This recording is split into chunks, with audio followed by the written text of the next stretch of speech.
ભાણવડ નગરપાલિકાની ચૂંટણીમાં ભાજપે સત્તાના સૂત્રો સંભાળ્યા। 8 બેઠક અગાઉ મુળુભાઈ બેરાના પ્રયાસથી બિનહરીફ થઈ હતી અને આજે પરિણામ જાહેર થયા તેમાં મહત્તમ બેઠકો ભાજપને મળતા સત્તાના સૂત્રો સંભાળશે।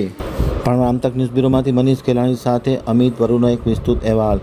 ભાણવડ નગરપાલિકાની ચૂંટણીમાં આજે મતગણતરી પરિપૂર્ણ થતાં પરિણામો જાહેર થયા હતા, જેમાં ભાજપે સત્તાના સૂત્રો સંભાળી લીધા છે। ખાસ કરીને અલગ અલગ વોર્ડની મતગણતરી શરૂ થઈ હતી, જેમાં ભાણવડ નગરપાલિકાના વોર્ડ નંબર 1માં ભાજપના 3 ઉમેદવારો વિજયી થયા છે, જેમાં મીનાબેન અશોકભાઈ નકુમ, નરેન્દ્રસિંહ કલુભા બારાણી, રત્નાબેન ટપુભાઈ નો વિજય થયો, જ્યારે કોંગ્રેસના ઉમેદવાર જયદીપ નકુમનો પણ વિજય થયો છે।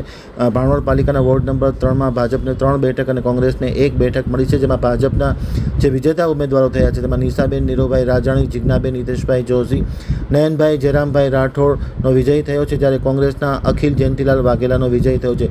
એ જ પ્રમાણે ભાણવડ પાલિકાના વોર્ડ નંબર 4માં આજે ભાજપના 4 ઉમેદવારોનો વિજય થયો છે, જેમાં કાજલબેન જગદીશભાઈ વસરા, પ્રવીણભાઈ મુરજી વિસાવાડિયા, સુભાષ રાડિયા, મુક્તાબેન કદાવલા વગેરેનો વિજય થયો છે। સૌથી મહત્વની વાત એ છે કે ભાણવડ નગરપાલિકાની ચૂંટણી યોજાય તે પહેલાં જ કેબિનેટ મંત્રી મુળુભાઈ બેરાએ જે આખું રાજકીય ઓપરેશન કર્યું હતું, જે એક પ્રકારની 8 બેઠકો બિનહરીફ કરી અને ભાણવડ નગરપાલિકામાં સત્તાના સૂત્રો ભાજપ સંભાળે તે પ્રકારના ચરણો શરૂ કર્યા હતા, તેની પાછળ આખું જે એક સંગઠને તનતોડ મહેનત કરી મુળુભાઈ બેરાના નેતૃત્વ હેઠળ, સાંસદ પૂનમબેન માડમના નેતૃત્વ હેઠળ અને શહેર ભાજપનું સંગઠન વગેરે મળી અને જે રીતના કામ કર્યું છે, જે રીતના પરિણામો જાહેર થયા છે, તે રીતના જોઈ શકીએ છીએ કે ભાણવડમાં ભાજપની બોડી પ્રસ્થાપિત થાય છે। તમામ વિજેતા ઉમેદવારનું વાતે ગાતે બેન્ડ વાજાની સુરાવેલી ભારત માતા કી જયના નારા સાથે વિજય સરઘસ નીકળ્યું છે। ખુદ મુળુભાઈ બેરા અને સાંસદ પૂનમ માડમે પણ તમામ વિજેતા ઉમેદવારોને અભિનંદન આપ્યા છે। આમ ભાજપની બોડી ભાણવડમાં પ્રસ્થાપિત થઈ છે।